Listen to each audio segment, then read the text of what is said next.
Good morning, Bougie Gang. I have a quick update for you regarding the Pontiac mom, Kelly Marie Bryant. Yesterday, I was in a Zoom uh, on Judge Walker's courtroom, and this is what happened. Let me add this to the stage.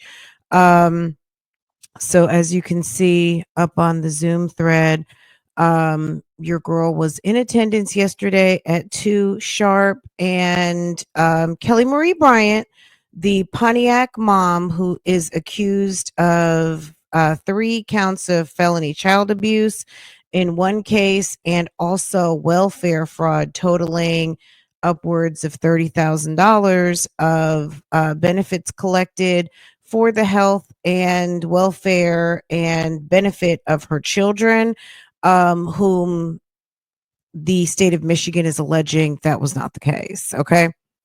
So here Kelly is back in court. They were supposed to have a preliminary hearing and a probable cause. Everything got pushed to May, and it's just, it's moving right along rather slow. But, slow for some, probably on pace for others. But at the end of the day, it's probably going very slow for Kelly because Kelly is quite frustrated. You're going to hear Ms. Kieran Gondo argue some points, and basically today's proceeding will be pushed to May. So kind of an administrative function on today, but it did not go unnoted that Kelly Marie Bryant's lawyer asked again, can she have a bond reduction? And in March, she alleged some medical challenges that may be a reason why she should be allowed to leave from the custody of Oakland County. And that information has not yet been provided. According to her attorney, she is trying to get this information but has not received it. She feels like it's not a reasonable bond. On top of that, because it's $50,000 cash. On the child abuse case, it's a personal bond, so she doesn't necessarily have to put up money for that other than adhering to the rules. But we also know that Kelly had a situation where when she was initially in Oakland County, she was contacting the caregiver of the children who she has been ordered to not be in contact with, along with the caregivers. So let's listen to this. If you guys want to get all the way caught up on Kelly Marie Bryant, how it started, or all of the hearings, everything is in a playlist that I have specifically for Kelly Marie Bryant. So let's get into it. This is Judge Walker here. And let's listen. And if you want to hear this uninterrupted, it will be in the Kelly Marie Bryant playlist. Good afternoon, Your Honor. Kanika Ferenczi on behalf of the people. Good afternoon, Your Honor. Erica Smith appearing on behalf of the people for the welfare fraud case. Okay, so what I wanted to say here is, okay, so you see there's 2 prosecutors, okay? And Good afternoon, Your Honor. Erica Smith appearing on behalf of the Erica people Smith, for and that is for the welfare fraud, and then Miss Ferenczi for the felony child abuse. So again, there are 2 cases, 2 prosecutors, and just to answer that question, because it might be a little like, why do you have 2 prosecutors? Because there are 2 different cases and being managed separately. On behalf of the people. Good afternoon, Your Honor. Erica Smith appearing on behalf of the people for the welfare fraud case. All right. Good afternoon, Your Honor. Cecilia Kirangongo appearing on behalf of Kelly Bryant. She's present via Zoom, Your Honor. I have no objection to Zoom. All right, thank you. Ms. Bryant, would you state your name for the record, please? And that was Miss Karen Gongo, Kelly Marie Bryant's attorney, who, look, I'm just going to say it, talks in complete run-on sentences. She just, the minute they give her an opportunity to talk, she does not stop. So let's go. please? Kelli Bryant. Thank you. This is the time and date set for another probable cause Objections assumed. All right, thank you. Ms. Bryant, would you state your name for the record, please? Kelli Bryant. Do we remember Kelly? We saw her Facebook. We might have to go run back through that for a second. But again, everything is in the playlist. Kelly is they relieved her of all of her wig, her extensions, everything. Sis seems like she's having a hard time, and you're going to see at the end she puts her head down, very much deflated. I maybe she was hopeful that she was going to get an opportunity to get a reduction in bond, but Judge Walker is like, not today. And Miss Ferenczi is not playing with her either. Thank you. This is the time and date set for another probable cause conference on these cases. Ms. Kirandongo, how did you want to proceed? Your Honor, so I'm asking that you schedule the child abuse matter for a preliminary examination. Yesterday, I want to say a little bit before 3 p.m., I was tendered partial medical records. There's apparently still outstanding medical records that are needed. I think And I'm sure this happens where you don't have all of your materials to be able to handle the matter at hand. But it seems like every single time Miss Kirangongo comes to court, it's always something missing and low-key complaining about what she doesn't have. And I'm not saying it's a stall tactic. This is just an observation that since we've been, really watching this since the beginning, every time she goes to court, it is something missing and a reason why they cannot move forward. But she don't mind talking about a bail reduction. they're needed for the exam. But at this time, I think it's been a couple of months almost now. So I'm asking that you give us a date for a preliminary examination. And I suppose either the documents get there, or they don't, but we can conduct an exam at this time. And if at some time between now and then we, decide that this should be a waiver, then I can inform the court and Ms. Ferenczi. On the welfare fraud case, I would like, that case is going to be a waiver, just as an offer of proof.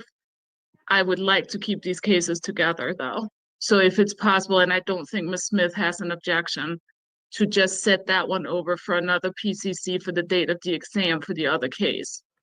So PCC probable cause, okay? So they she's saying that she wants to go ahead and get that set for the welfare fraud. Just so we avoid having things in circuit court, things here. I think it's just easier for judicial economy, but that case will not be proceeding to exam.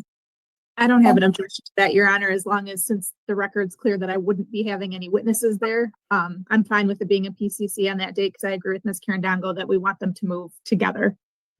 All right. Given that we are setting the So it seems like they're moving from PCC to a or from a preliminary exam to a probable cause. Is that what she just said? Agree with Ms. Kirandongo that we want them to move together. all right. As long as since the record's clear that I would. The date of the exam for the other case. Just so we avoid having things in circuit court, things here. Don't think Ms. Smith has an objection to just set that one over for another PCC for the date of the exam for the other case. Just so we avoid having things in circuit court, things here. I think it's just easier for judicial economy, but that case will not be proceeding to exam.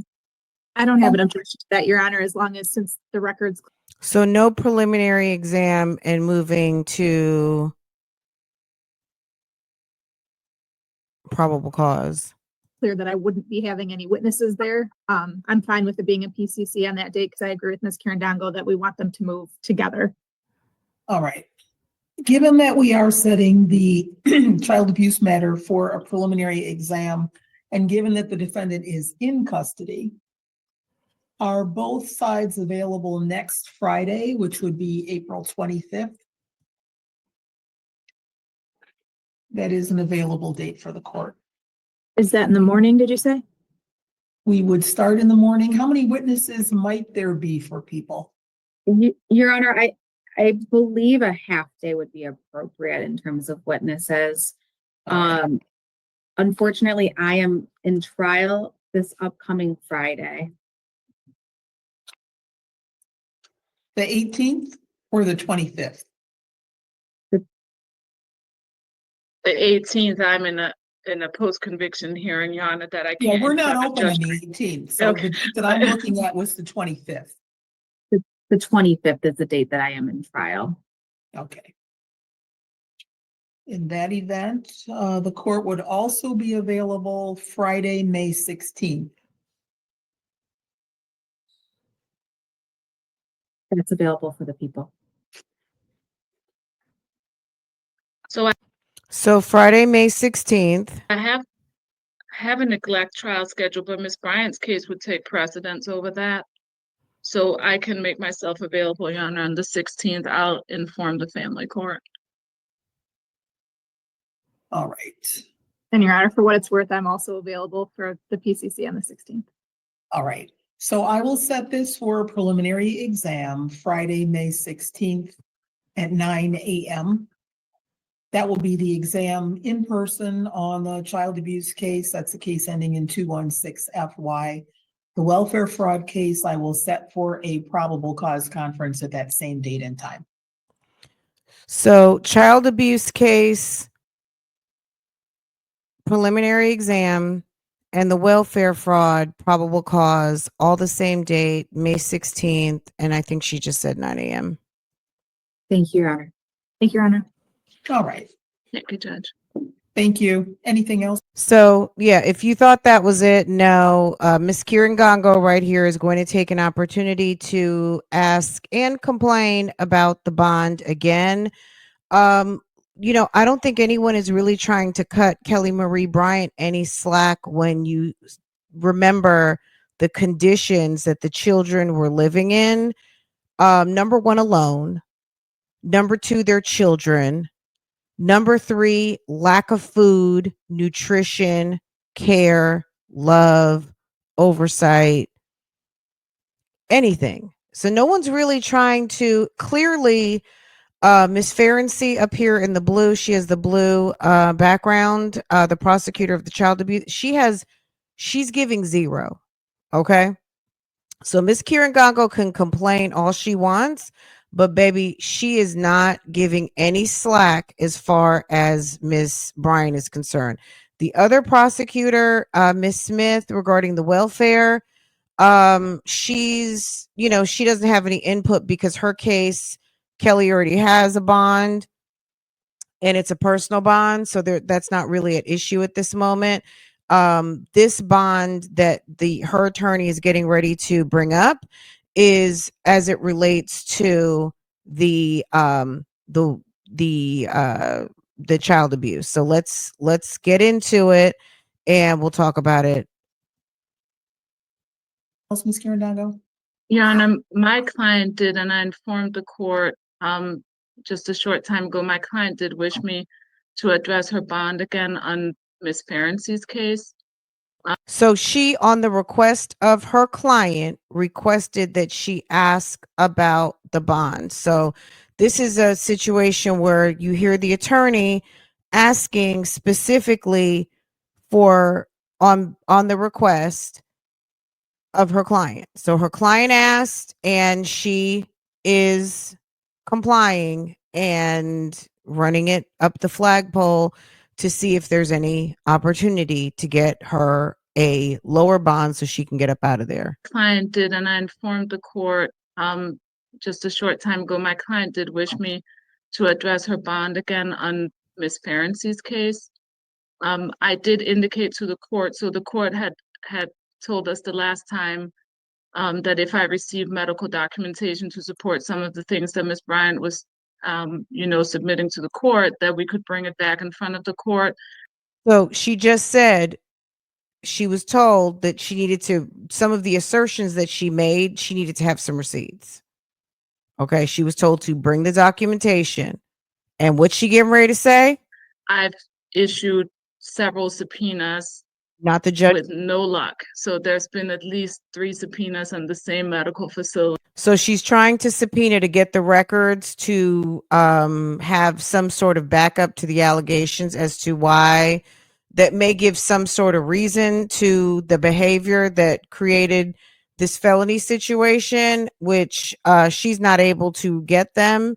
And that's what she's reporting back. And this is what happens. And subpoenas in other facilities, and I don't have a return on any of it yet. But Miss Bryant asked me, because the $50,000 cash bond with no surety, it's like a no bond for her. She cannot post that bond. She doesn't have the means for that. She can't get a bail bondsman for it. And there's nobody that has $50,000 cash. So she does still believe, as do I, that it's an unreasonable bond and would like to address it again. I just don't know, because the court had indicated, that if we had additional information, we could bring it back. I don't have that at this You time. don't have any additional information today to present. That's correct, Your From Honor. the prosecution, any position on that? So judge was like, okay, well, you have no new information, right? Okay. Okay, let me hear from the prosecution. Your Honor, you were clear on March 7th of what you were requesting from Ms. Dongo. That has not been presented. I don't believe that it should be addressed at this time unless there is additional information. All right, Ms. Smith, any comment? Well, that's not on your case, only on Ms. Ferenczi's case. So at this point, because no new information has been provided, I would be continuing the bond at this time. So we will see you on May 16th. See Kelly's face? So, Should be addressed at this time unless there is additional information. all right, Ms. Smith, any comment? Well, Girl, that's not on your case, Kelly, you're only not on Ms. getting out. Ferenczi's case. So at this Kelly, okay. Kelly, you're not getting out anytime soon. You know what I'm saying? Those kids were in a house for what they say was 3 years, baby. They are not in a rush to run you up out of there and make it easier for you to hit back to the streets. So, yeah. this point, because no new information has been provided, I would be continuing the bond at this time. Oops. So we will see you on May 6th. Which that means, we're not addressing it. Well, we did address it and we are continuing the bond as is. No changes. At 9 a.m. Thank you. Thank you, Your Thank you, Honor. Honor. You're The welcome. judge is like, oh. We're gonna see Kelly in just a second. I never like to click off a Zoom super quick. Okay, so there's Kelly. Look like she done put her head down. I don't know. Maybe she went back to her cell to give a little bit of a good cry. I mean, you want to have compassion for people, but we also have to remember what the situation was that got her in the position that she is at this moment.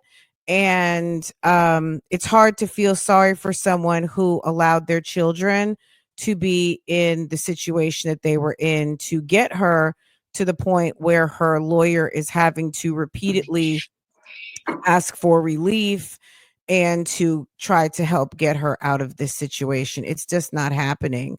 So unfortunately for her, and also just the fact that she has not been able to she hasn't been on her best behavior. That's just coming from me saying that she hasn't been on her best behavior, because when she was ordered and trusted to do the right thing, which was to leave the victims alone and those who are caring for the victims, she chose to not. She chose to not listen and not do what she was supposed to do. And unfortunately for her, that doesn't give her favor. So I would imagine, on top of the fact that they requested specific information to give relief to the bond that has not been received, on top of the fact that she violated a court order and had to have her phone privileges revoked for a week. Also, it caused them to have to further monitor her, because they're probably doing routine monitoring. and then she's violating. So now they are monitoring her and others because she did use other inmates' phone pins to make these calls to try to conceal the calls. If you did not see that hearing, go into the playlist. That hearing is available. A mess, an absolute mess. So that being said, Judge Walker is not giving any leeway at this time. The information wasn't provided. The prosecutor is not having it. And that's it. You know, it's unfortunate for her. But in the interest of the public safety, the assurance that she is going to return to face justice for these allegations, they are holding her feet to the fire that she has to provide what they need to be able to even consider a reduction in her bond at this time. And initially it was like $250 million, which was absolutely, that was crazy, but it was sending a message. The $50,000 is more reasonable based on 3 severe felonies. And so it's not an unreasonable bond. She has 3 felony charges. So it's not unreasonable. It might not feel reasonable, but it appears to be reasonable. And Judge Walker seems to be super duper fair. Anyway, you guys tell me what you think down below. Make sure to comment. If you are new here, subscribe to this channel. And if you enjoy content like this, make sure your notifications are set. And if you're keeping up with Kelli Bryant, make sure to visit the playlist. It will be linked in the description box and the first pinned comment, and go ahead and get all the way caught up on this story. And I will see you next time I post a video, go live, and or do all of the things. Thanks for coming through, and I'll see you next time. Bye, guys.